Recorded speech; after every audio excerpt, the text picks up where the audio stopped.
Jonathan Toews, I want to say thank you. I can't believe I'm doing another one of these videos in the same month and a half span of my entire childhood and upcoming with the Chicago Blackhawks. But here I am, almost 30 years old on July 30th, sending off Kaner a month and a half ago, and now here we go with Johnny. It is really hard, man, and it was really difficult watching that game last night, seeing him, knowing that this is going to be it. I feel so bad for him that he's in this spot.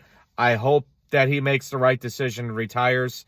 It's not worth it to go to another team as a third or fourth liner when you have everything with the Blackhawks and your health is not the same and your production is not the same. And that's not saying anything bad to Johnny, but the all truth of the matter is it's just not the right time. It's not the right moment to go and continue forward when there's not much there left, okay?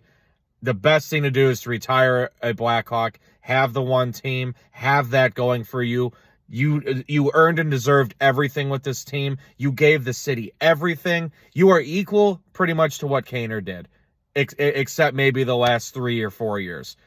Obviously, health turned around big time, and there's a lot more that had gone wrong for you than, let's say, Kaner. But, my God, man, I can't thank you enough and sit here and say all the awesome stories and the moments that you provided me and the rest of the Blackhawks nation. I had the absolute privilege of being able to meet you one time, and I'll never forget it.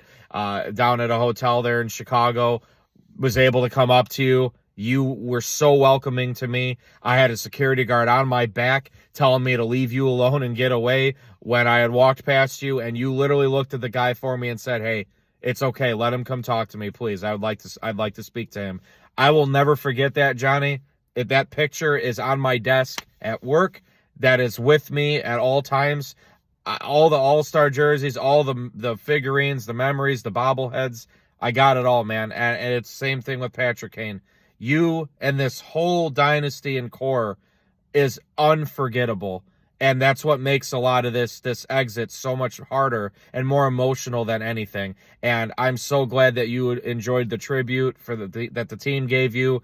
I know Kaner did too, and it's going to be really hard seeing him come back to the United Center in another uniform. But he's doing well at the Rangers. They're in the playoffs. I would assume most of Chicago is rooting for the Rangers. I know I'm rooting for Kane. We're going to see how it goes, but just what a night. Almost pulled off that game. You almost got the goal there in overtime. The energy and the atmosphere in the United Center, even from afar, was legendary. And you honestly, man, there's just not enough that I could sit here and say. I could go on and on for days and hours saying things about you and what you meant to the city of Chicago and the franchise of the Blackhawks. Get some rest this summer and spring. Please spend it with your family. Get yourself 100% full health. If you keep playing hockey, man, I'll support you no matter what. It would be something to see you at peace with the Blackhawks here and sign those retirement papers and be able to go up in the rafters as soon as it can happen and get you into the Hall of Fame as well. Canada loves you and appreciates you, and thank goodness you were able to come over the NHL in the United States, because you got two countries that absolutely adore and admire you every single day, and you got the rest of the world that was watching too. You made people love the Blackhawks, and you made people get into hockey, and there's something you should be always proud of, you and your family. Thank you so much, Taser. Your buddy, man, always.